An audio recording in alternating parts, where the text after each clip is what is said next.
Hey, well, what is up, everyone? Welcome to episode number 53 of the Faith and Pop Culture Podcast. It is me, your host, Daniel, and I am joined, as I always am, by the gourmet omelet to my bowl of stale Captain Crunch, Mr. Samuel David Camp. What is up? Not too much, Daniel. Good to be with you. I actually made an omelet this morning, and so that is very, very much on the nose for me. Oh, And it was I gourmet, see. if I do Sadly, say so myself. I'm out of Captain Crunch, and even were I to go get a fresh box, it just tastes better when it's a little like when it's been in the pantry for a couple months maybe and a little past the expiry date. Like you just get a little extra sort of stickiness to it. Yeah, it sticks to your ribs, as my grandfather would say. Yeah. So But I think, that raises some concerns about your health choices there, Daniel, and your taste in good food. I know that I have been venturing out to things beyond the sublime crunch of Captain Crunch, but I will fix that, perhaps even as early as today. But there is a lot of interesting stuff going on in our culture, different kind of stories, news stories.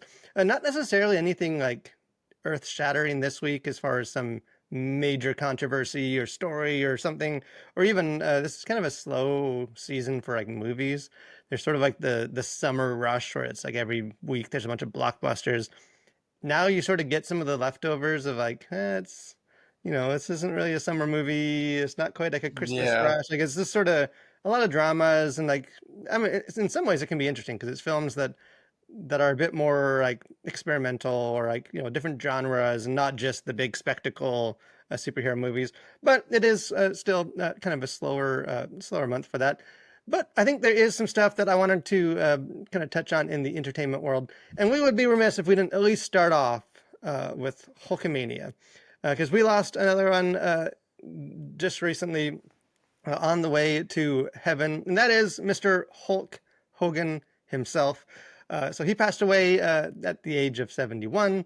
Obviously, he is an interesting, beloved, also reviled, depending on who you are. Character, a very complicated life.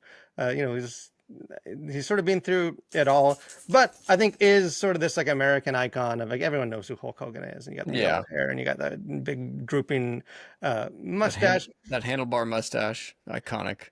Yeah, and I think all of us guys, imagine just being able to like, rip off the shirt and do the whole Hulk Hogan thing. Uh, Yeah, but he passed away, and it's interesting too, just from like a religious Christian perspective, that I don't really, I think it goes further back, sort of his own faith journey.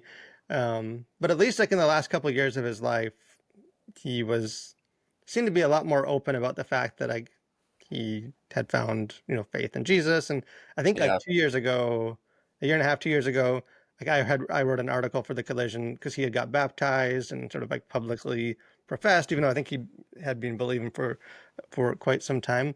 So just sort of an interesting, kind of an interesting character, in culture, and someone that was speaking openly just about sort of faith. Were you a Hulkamaniac growing up? Were you a big wrestling I guy? mean, Or no, I never got into the wrestling like a lot of my friends did growing up. I mean, I was aware of it, but it just never like, I don't know, it was just never a thing that I was like super into necessarily. But I knew who he was, and like, I mean, we definitely tried out some moves on the trampoline, like every good '90s kid does. Um, but yeah, I mean, and I think I'd seen some movies. I think he did some movies in like the late '90s, maybe, that were just totally over the top, sort of the yeah, same level of like Schwarzenegger doing what was that Christmas movie that he Jingle did? All the Way, Jingle All the Way. Yeah, like that's sort of classic. yeah, that's sort of the tier that I put those movies at. And so, yeah, I mean, and he's kind of been one of those, in some ways I think it's sort of like Carrot Top or something. It's like it's just this figure that has kind of been around forever. Um, but the cultural reference is there, and like I think even if you are not like a diehard fan, like everyone gets the references that you make if Hulk Hogan is involved. So it's Oh like, yeah, yeah, and I think because I had a short, I dabbled in some wrestling for a period of my life when I was younger, but I kind of fell right between like I was sort of like right after. I think he was still around, but he wasn't like in his like heyday as much. He was sort of his like villain era, and he wasn't around as much. And then I know he kind of came back for a bit, and so I kind of landed like in between there. But I did see a little Hulk Hogan, and kind of the interesting thing too is like I feel like wrestling, not without reason, has sort of this like reputation for being kind of raunchy and a bunch of meatheads and steroids and sexualized stuff, and like it's just sort of like lower tier There's entertainment. some, yeah, there's definitely some stereotypes that go along with it. Yeah. Yeah, stereotypes that are definitely built on some grains of truth, and perhaps Yeah. even more than grains of truth. But what's interesting is there's actually been like quite a bit of sort of the iconic wrestlers that like are Christian, like or at least like Yeah. found Christ later, and I think like when you think like I think like wrestling is national sort of thing, but I feel like it's really at its home kind of more in like the South. Like some of this, like it's sort of more like a lot of these wrestlers and stuff, like I think came out of sort of these, like not Bible Belt cultures, but sort of that sort of Southern, more conservative culture. And Yeah. so in some ways, it's like it's not super surprising that like that. So like it's kind of like the NASCAR crowd, like Yeah. for better or worse, like kind of that group that like I don't know. Like, there's just been a bunch. Like, I know like Shawn Michaels was another one, like kind of his peer, and there's just been a bunch of other like Jake the Snake Roberts and some of those guys like or Mr. Perfect, like just different guys that it's kind of funny. I just think if you don't really follow, and again, I'm not a huge wrestling guy, didn't really follow it later in life, but I feel like if you're totally unaware, you wouldn't assume that. You sort of see Yeah. that as like that's this sort of that trashy Hollywood entertainment sort of culture. But But it's I wonder, like, to that point, if there is some sense of like there's an immediate feedback loop, I think, if you're like a performing wrestler. So like you're in the arenas where they're all screaming your name, like so you sort of you get to experience maybe like the peak of what it means to be rich and famous in some ways. Like obviously there's all sorts of levels to that, but I feel like you would likely get to experience that if you're a wrestler, like in its most visceral way. And so I would imagine most of these guys have sort of like tasted what the world has to offer, like in all of its various forms, and maybe just come to those conclusions that yeah, actually there's not a lot there. Like and so who knows? But it would just be interesting to talk to some of these Yeah, guys. well, interesting, and it's like a pretty like it's R-rated, like more serious. But like the A24 movie that came out like a year Yeah, ago, Iron Iron Claw, Claw. Yeah, is a good one to sort of see some of that. And like the character that Zac Efron plays, like the real life figure, his name is slipping my mind, but like was a Christian, became a Christian. Like, so there is some of that in the yeah, movie, but because of that, you do sort of see some of that, like you were saying, you sort of see that play out as far as say, hey, this yeah. is the emptiness of that. So I did at least want to, say, hey, raise a glass to Mr. Hulk Hogan. We will see him in heaven one day. Kind of another thing that I don't want to spend a whole lot of time on this, but I just sort of like I don't know. I think this sort of this like ongoing story that we could probably talk about like every week because there's always developments. But I think it is important to not like overlook it, and that is sort of the whole AI, like entertainment world, movie, Hollywood. What are they doing with AI? Is it good? Is it bad? Are they going to use it? Should they not use it?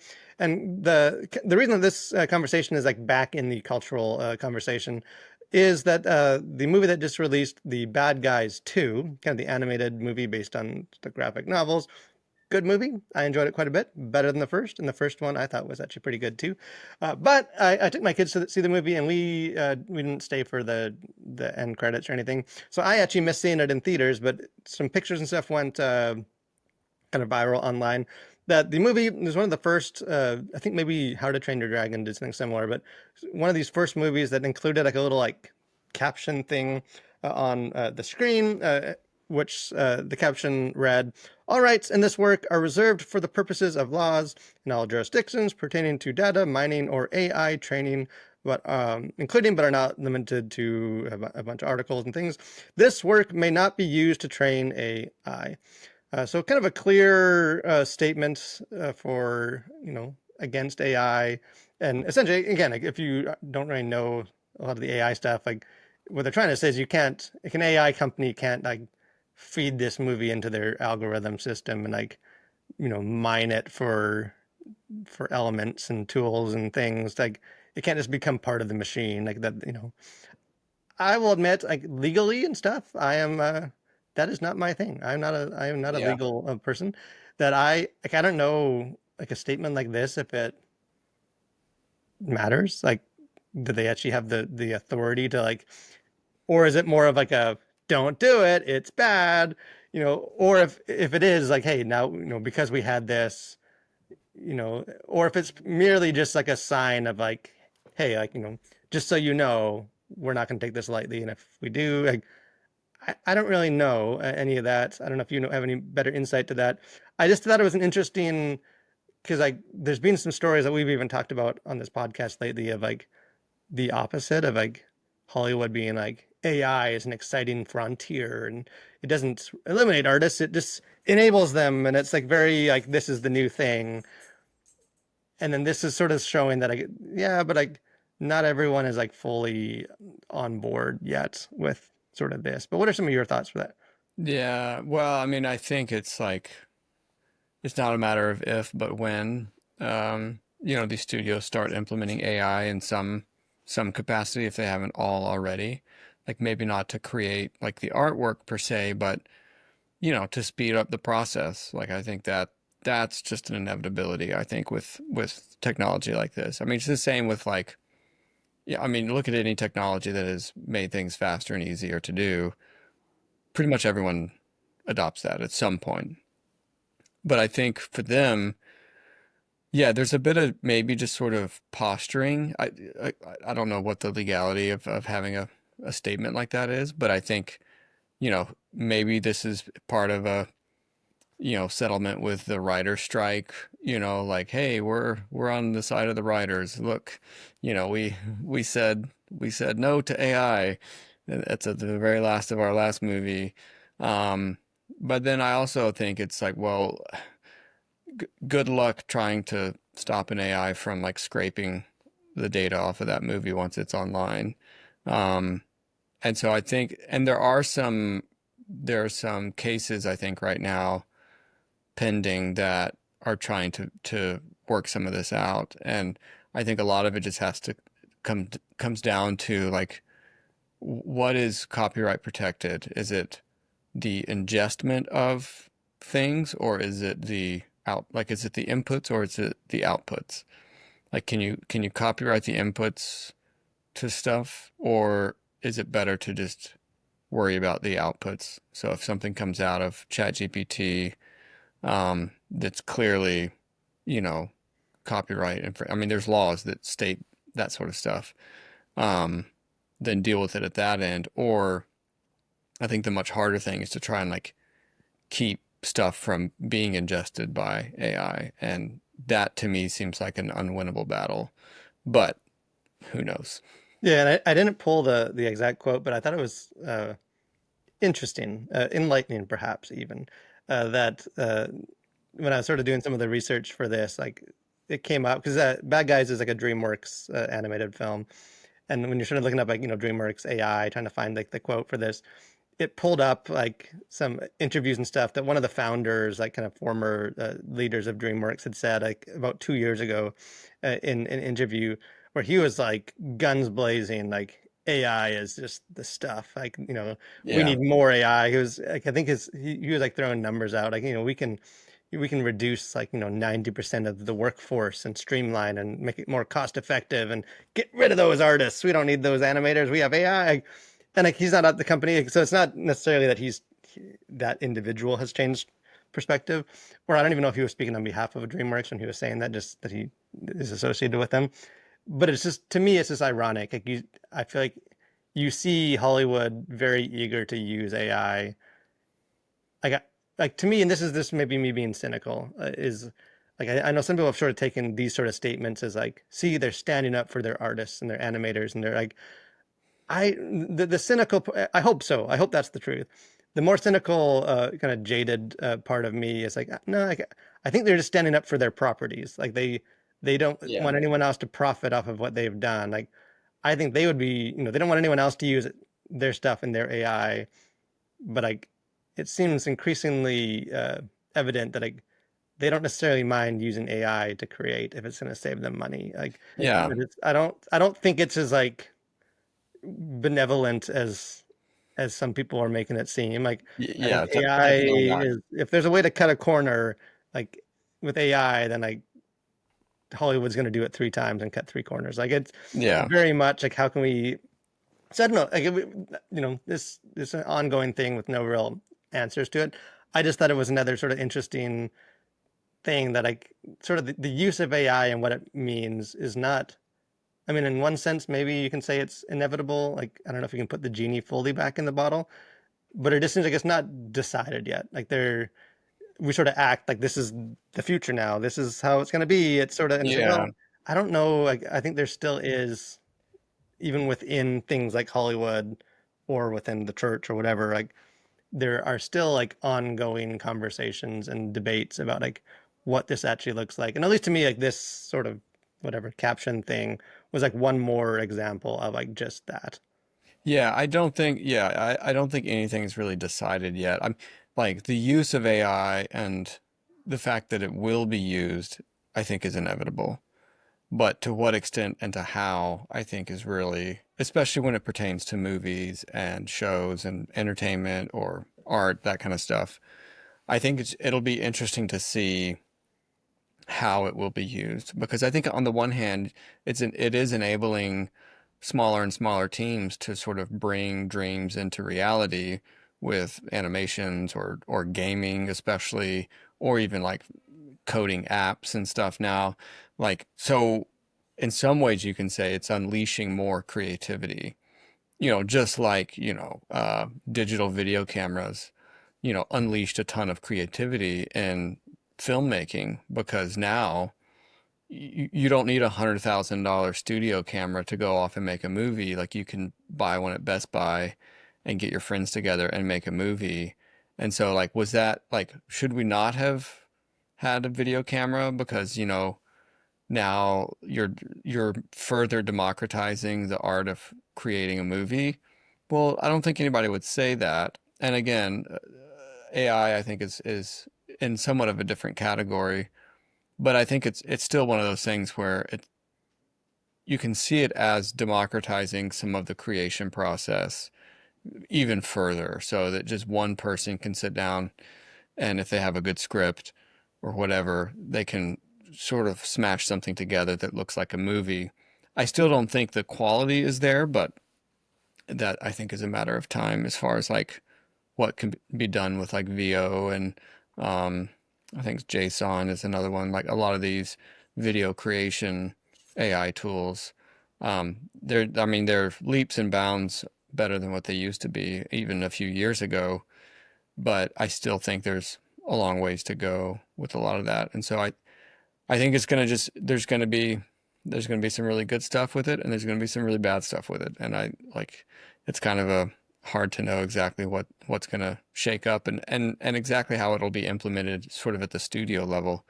What are they gonna end up doing with this, and how is that gonna affect jobs and just the creative process in sort of mainstream Hollywood.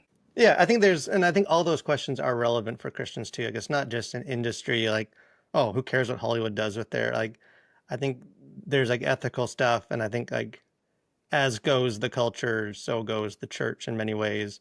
Not Uh-huh. in like a spiritual sense, like, but just like technology and trends and some of that stuff. Like all of that filters into like, you see that with like graphic design and a bunch of stuff. Like as that develops, that influences how we approach it within the church. But speaking of creativity and not AI creativity, but good old fashioned drawing in a sketchbook using a child's imagination to invent and create style creativity. One other thing I wanted to talk about before we get into kind of our last story is there's a new movie coming out this week. Actually releases, I think, the day that this releases, that evening, and that is Sketch. This is a movie that I had the chance to I was sent early and was able to like watch it and review it. So I've already done my review. Encourage you guys to go check out my review for it. It's like an Angel Studios film, although it's like distributed by Angel Studios, so it's slightly different in the sense that like as far as I can tell, this was a film that was made independently like debuted at the Toronto Film Festival, and then like Angel Studios like snatched it up, so because it sort of aligned with their values, I guess. Like, so Yeah. it is, but it's not necessarily the very same as like, Angel Studios actively was involved in the production of the thing, and it is like it's a kind of an unusual film in the sense that like the director of it is a Christian, as far as I can tell through his interviews. Angel Studios is, if not faith based, at least like strongly faith friendly of a studio. But like, had it not had like the angel, title card at the start of the movie, like I don't know if many people would necessarily quickly jump to like, oh, is this a faith based film? Like it plays more like an old school kind of 90s style family adventure film Yeah. that has some like wholesome kind of messages about like emotions and forgiveness and grief, but you don't get sort of that moment you would expect of like, well, God is our creator, and like sort of that like the teaching like connected. This is the faith-based element. Yeah. But all that being said, this movie is awesome. Like I loved this movie, uh, and like it's just so refreshing. Like there's been some okay movies in the last bit. Like for doing these reviews, like I don't always just hate on all these movies. I'm usually pretty forgiving of some movies or for accept them for what they are. But there just hasn't been a whole lot of movies lately, even faith-based ones, like that are like there's been some where it's like, hey, overall the quality is better. I like it. I didn't hate it. Like, but not a whole lot of like, this movie is really good. Like, I actually really enjoyed this as a movie, and like for me, Sketch is a movie like that. Like, this is like, oh, like I would actually watch this movie again with my kids, or like, I would watch this movie if I wasn't reviewing it, and I would enjoy it, and like, um, so I don't know. So in one sense, I just want to, you know, not promote, but like point people towards like there's a lot of bad films out there. I have to see most of those bad films, but like there's also some good ones, and this is one of the good ones. But kind of the part that I've been interested with too for this movie is like again, it's not necessarily a traditional faith-based film and like the real rigid sense of what people tend to think of as a faith-based film. Like I think it's very Christian, like it embodies the Christianity and very good message. It's not like anti-Christian or biblical by any means. Um, but it's not like a super traditional one. And I think part of that is why I found it refreshing. Like it's like this is like it has a very like earnest message that I think is wholesome, but it doesn't feel like it has like a mission. Like it doesn't feel like it definitely wants to encourage people to explore things, and I'm sure they want to like some of that message to sink in and help people process their own grief or inspire creativity and something like it's not like it's just totally neutral, but it just doesn't feel like this is a movie that's like almost like quasi propaganda ish of like this is sort of our mission to communicate this to this kind of people and spread the like it's just a movie, like it's a fun movie, it's entertaining, has some messages, um and I don't know, like for me, part of me wonders like is this sort of a better template for faith-based, like not exclusively, I think there's still a place for the more sermonizing or like, at least overtly religious, or like the you know here's the Apostle Paul's story or something like some of those sort of things, but I don't know, I think there's also a place for just like good movies that are made by Christians that have things that don't necessarily like proclaim Christianity, but they sort of like embody it. I guess my question is like, is that a tenable path for like Christians and stuff to take, or like are we sort of beholden, if nothing else, than just sort of financially or like audience expectation to the idea that like faith-based stuff needs a mission, like it needs to sort of have a purpose to justify its existence and the money spent on it beyond just sort of making people feel good. But like, you got to be able to quantify that. Like you haven't seen the movie Sketch, but like just in general, like I don't know. Like, what do you think? Do you think there is a future where there's a lot of like faith based that's just sort of good films, or is it going to be really hard to break away from like yeah, but like, how do you justify spending that many millions of dollars instead of giving it to the poor? Like it's got to have a gospel message, or like, kind of that Yeah. idea. Yeah, well, I think a couple of things. One is I feel like it sounds like from what you've said that this movie is sort of like what most Christians w want out of Hollywood.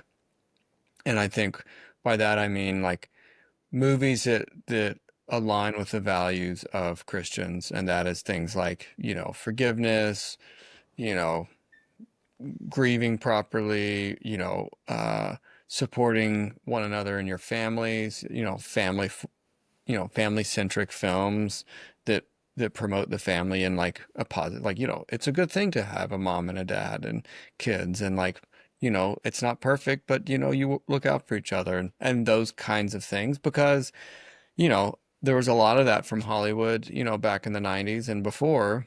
And I think there's a lot of nostalgia for that kind of film. And I think that you'd have a lot of really happy Christians if Hollywood would crank out some of those, a handful of those every year. Um, and so I think the audience for something like that is just goes far beyond just the church, or just, the world, or, non-church going people. And so I think in many ways you could say, if you're, say, an Angel Studios, like, I think you could pretty easily justify it, especially if it does well in theaters. So it comes out this weekend, you know, we'll see how it does. Because that's the kicker. Like that's the Yeah. like I hope it does well. I don't know if it was made independently. I don't think it has that horror like high of a bar as far as like being profit. Like, Yeah, the it doesn't need production to make a budget was billion probably, dollars. Like yeah, it can be more modest. I think the the trouble the difficulty with these sort of films is it's just especially to Christian audiences or family like it's easier to sell a mission than it is just a story. Like sure. it's like, hey, go see this movie because we're fighting the culture and this is going to proclaim the gospel. And if we help it be successful, then more people will hear the gospel proclaimed in the theater. And like, it's like, oh, we can get on board with that. Our church can go see it. Like, as opposed to like, yeah, I mean, like we're Christians and like, but it's just sort of a movie. It's going to help you. It's very human and you're going to feel good after. And, like it's worth seeing. Like, I feel like that becomes harder to sell. Like, But I think I think, at least what I've noticed, at least from, because I've seen ads for this everywhere. So one, I think Angel Studios has dumped a ton of money in the marketing campaign for this movie. And I don't know that any of it has been sort of in that faith first alignment. It's all just been like, super fun, like crazy adventure movie, super unique, like kind of going to all the things that are like, this is like unlike any movie you've ever seen, those kinds of things, which tells me they're pumping this out.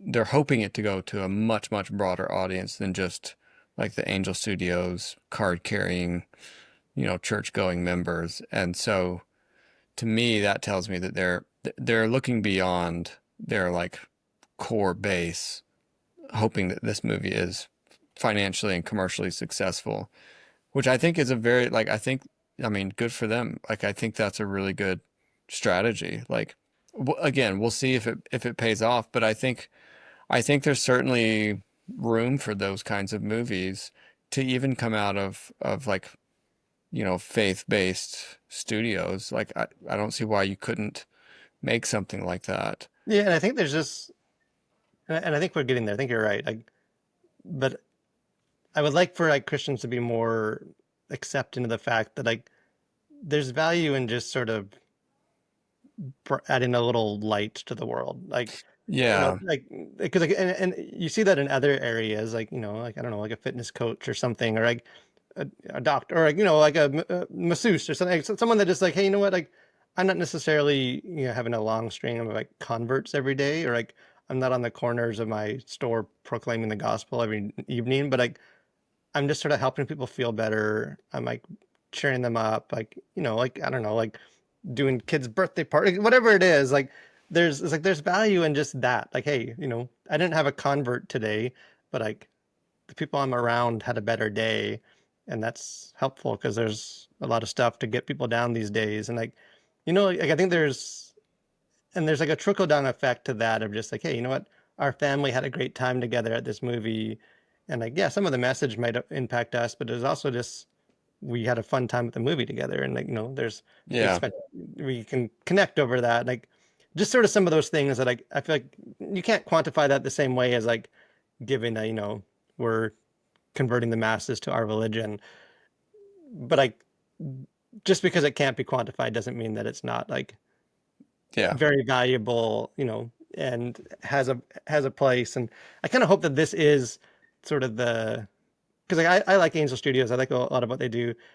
The thing I don't like that they do is, and they've sort of stopped doing it, thankfully, is like most of their films for a while always had the like end credit, like the actor would come back on screen and be like, "So you just watched this movie, and it's a movie that promotes this, and if you want to see this values in the world, like make sure to invite all your friends and buy tickets for that." I get beyond Yeah. just the ickiness of sort of like selling your product on the message of like build the kingdom of God one Angel Studios ticket at a time. Like there's this sort of a sense that like it's very, I don't know. It is to me. It sort of cheapens the art of like, Right. okay, this isn't really a story. Like I feel almost like tricked in a way of like, Yeah. even if I totally agree with what they're trying to like, if I want them to succeed in that, there's still a sense that like, yeah, I don't know. Like this is sort of more a utilitarian kind of like, functional thing as opposed to just like, hey, we're just trying to brighten your day, and this is a fun story that we wanted to share into the world. Well, yeah, and it kind of reminds me too of just I think how a lot of churches fall into this pattern of if we're gonna have like an official church gathering, then like somebody has to preach at that gathering. It's like you can't just have like a men's breakfast where you fellowship and enjoy each other's company, eat a good meal, and go home. Yeah, where's the Like, value in that? yeah, like no, no, no. Someone has to like at least share a testimony, if not like preach a whole sermon. Or yeah, you can't just have, you can't just have a block party. Like somebody has to like give an altar call at that block party. Otherwise, like what are we doing?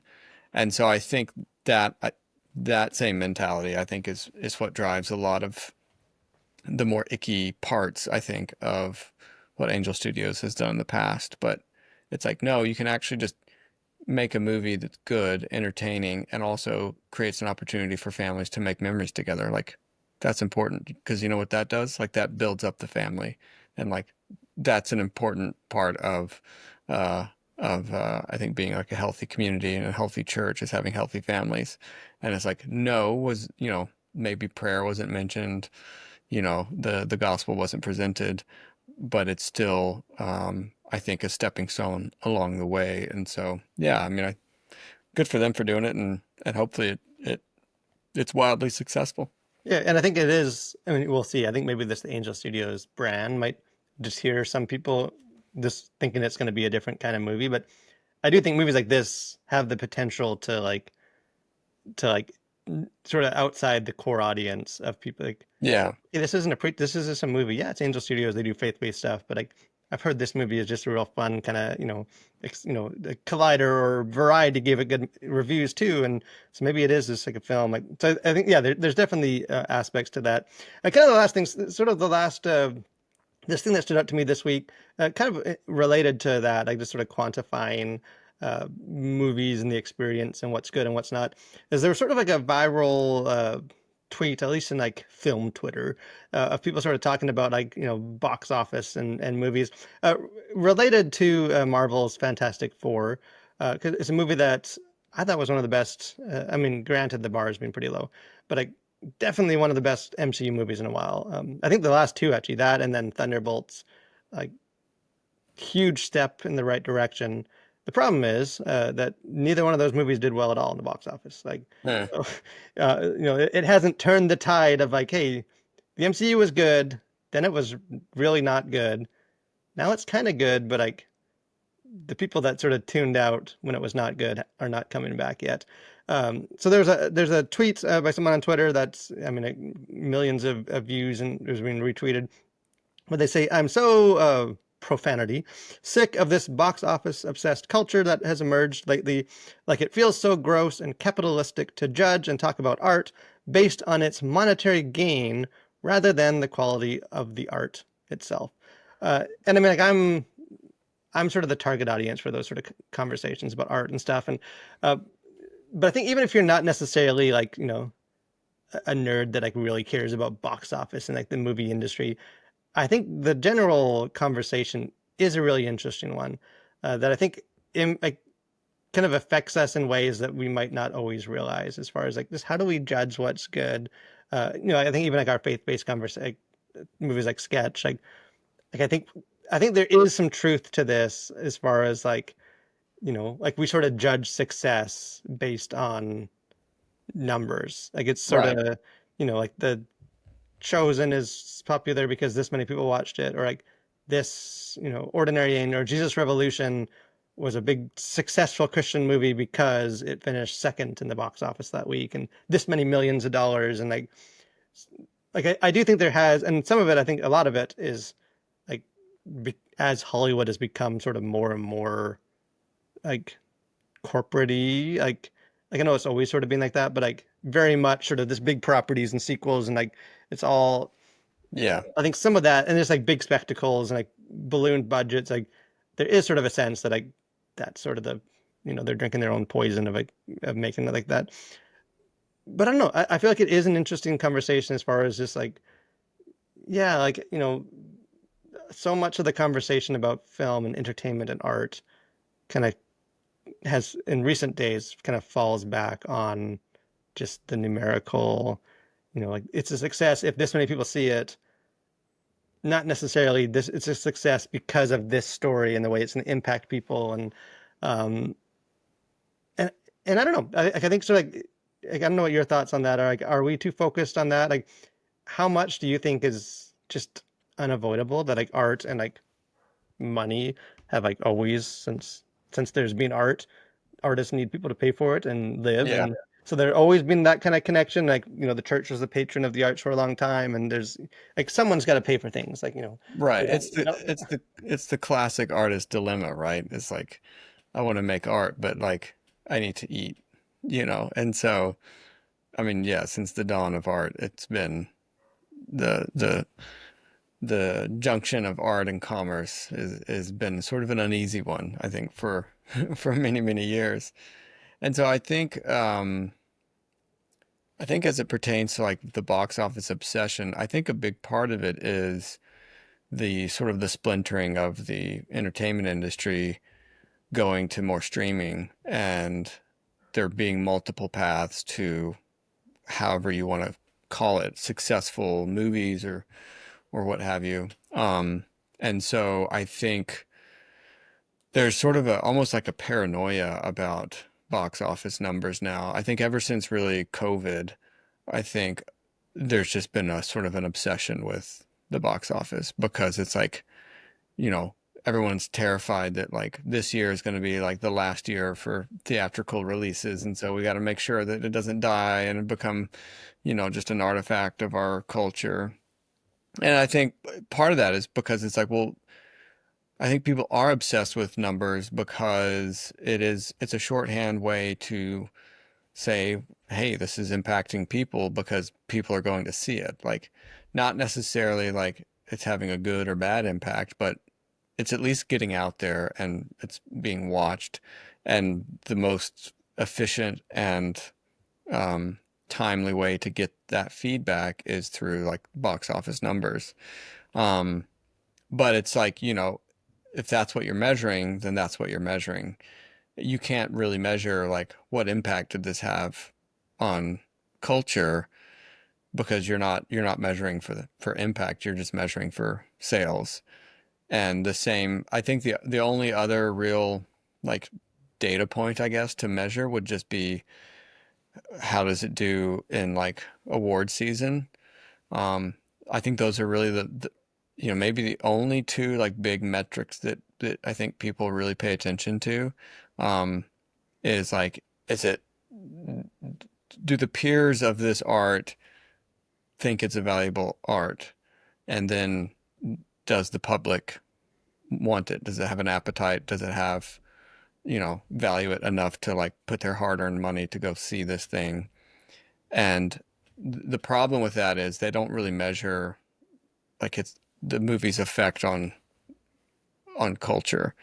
And I think the only way to really get at that is with time, and that's not a fun or like interesting thing to do. Yeah, It's like, well, just you give can't it. fit that into your cultural narrative of how Yeah, to it's like treat it. give You it know, to like that. let's yeah, let's put a pin in this and let's come back in 10 years and we'll see if this is still culturally relevant. And so, those are sort of the tools we're stuck with, I feel like. And so, but I would say too that a lot of, movies people talk about if they're doing something new and innovative, and that gets talked about at least online. And, like I think a lot of people talked about Megalopolis, which totally tanked, but it's like, but it was doing something different, and either interesting or not interesting depending on who you are. But so there are movies that, and they have the luxury to maybe ignore the box office, um, but not many do. Um, and so I don't know. I think there is sort of, I think, a paranoia about the box office, but um, it's unfortunately kind of a shorthand and maybe the only shorthand we have to see if like is this resonating with people or not. Yeah, I feel like that or like the Rotten Tomato score, like, which is just another broken uh, Yeah. metric. But yeah, I think what it comes down to too for me is, and this is where I think it does affect like more widely than just like industry junkies, is just sort of the conflation of like that the most success or the most impact is going to be the thing that's seen by the most, like that the largest audience, if you will, like therefore, well, because more people saw it, it must be having the bigger impact than, which I mean isn't necessarily the case, because I think there are Right. some movies that are just, like the Transformers movies keep doing well, even though those have been horrible since they've been making them. Like they're sort of a very base level. Like it's just people like to see the cars fight and like they make $1 billion. Like, it's like, does that necessarily mean that like, we live, America today as a post Transformers world, that shifted? Like, no, like, I don't think those movies probably had any impact other than maybe inspiring people to like ask for better movies. Like, like just because lots of people saw that, like there are things that are Yeah. more easily accessible, like a serious drama or dealing with the heavy subject matter is just by definition like not going to be wide, or even just hey, it's rated R, so you just right off the start cap a bunch of your audience, and it's going to be, like because I see this too with a lot of Christian like outlets and stuff, sort of keep promoting like clearly America wants family friendly films more than like because PG films are doing better than R-rated films, and it's like Yeah. well like Are there other explanations? yeah, I think well like they kind of like they should like are you saying like films where everyone can see them as opposed to films where like big audiences aren't old enough to like of Yeah. course it's going to be wide, like things that are accessible to more people are going to be seen by more people.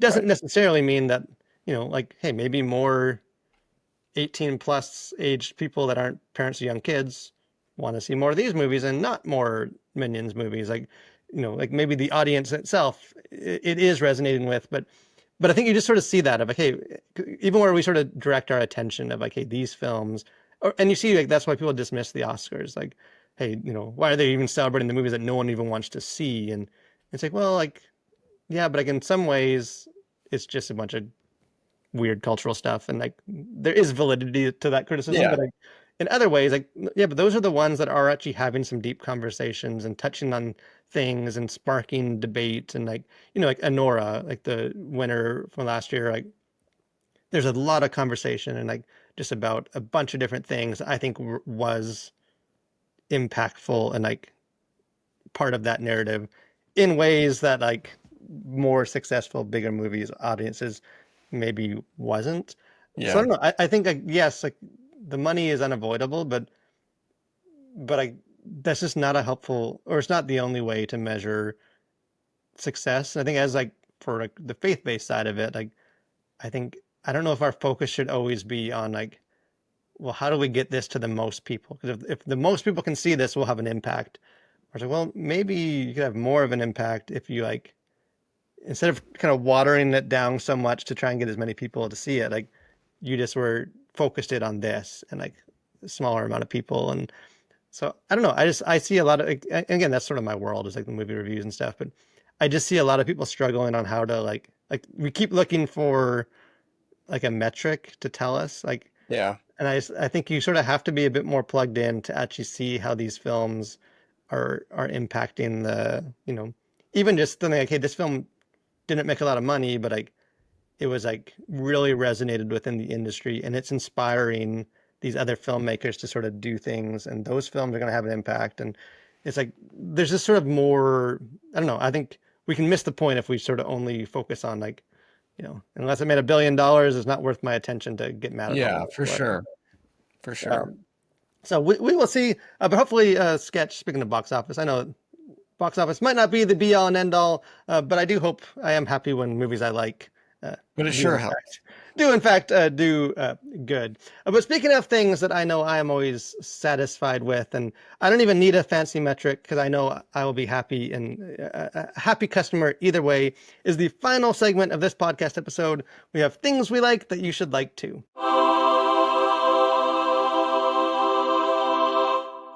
So, Samuel, I believe if the show notes are not lying to me, that this is your week to enlighten the masses, myself included. So, let me know what should I be liking that I have previously not been liking. Yeah, well, you brought this to my attention. I'll Oh, I just like say it already.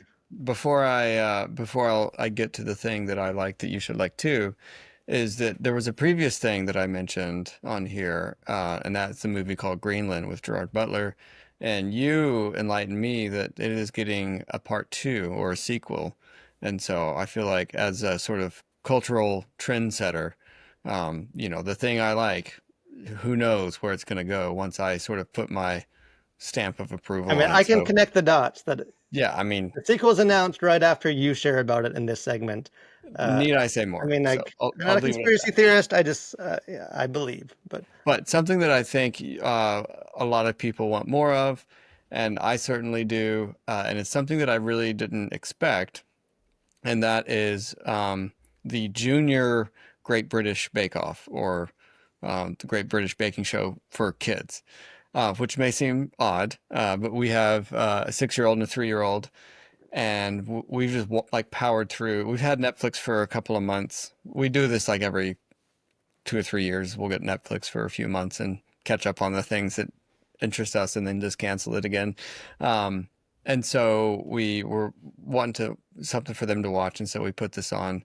And it's like I think ages 9 to maybe 14 are the contestants.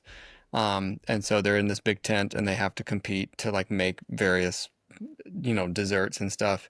And like, kid you not, it is some of the funniest TV that my wife and I have seen, because you get these kids who just there's no filter, and so they're just saying the craziest things. And like, there's an adult who is like the host of the show, and they're going around, and a lot of stuff is going over their heads, but it's hilarious because like, you know the kids are sort of responding straight to some zany thing that the host said, or the dessert falls off the table, and it's just like, oh dear. And they just pick it up and just put it back on the thing and just kind of dust it off. And it's like, oh, it'll be fine. Like, and so it's actually just been like some surprisingly good television.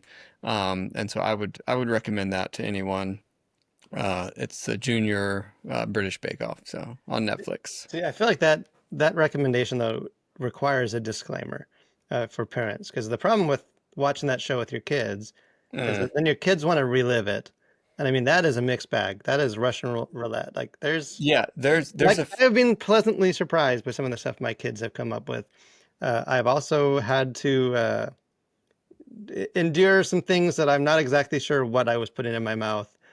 Uh, Yeah, that's but been the sort of interesting thing, because like our 6-year-old is like so into it, and she'll just go around and just she'll act all panicked, and our 3-year-old will be calling out like 3 minutes left, bakers. And so she's just going around like, oh, just pretending like she's out of time and trying to put something together. So I think that's been the other like benefit in most ways. Thankfully she doesn't like force us to eat any of it. But although she is a good baker when she wants to be. Uh but like, it's also like getting the kids off the couch, and like they're doing something, and it's actually kind of cool to see how it inspires them to like try and go make something, like even if it's off the wall. Yeah, and I have tasted the cake that your daughters have made before, and I would have given it it was not one of those things you had to force down. It was actually Yeah, yeah, yeah. uh, No. quite delicious. I was thinking of delicious. We hope you have found this podcast episode delicious as always. Again, we always appreciate you guys tuning in every week for us to just dig into cultural stuff, whatever that may be. Next week is going to be an interesting one. We have another guest on, kind of a guest doing things in areas that we haven't had the chance to really get into before. So it'd be fun to sort of step into some of that and talk about some projects he's working on. And so definitely tune in next week to hear all that he has to say. But until then, guys, thanks for listening. Stay safe, and we'll see you next week.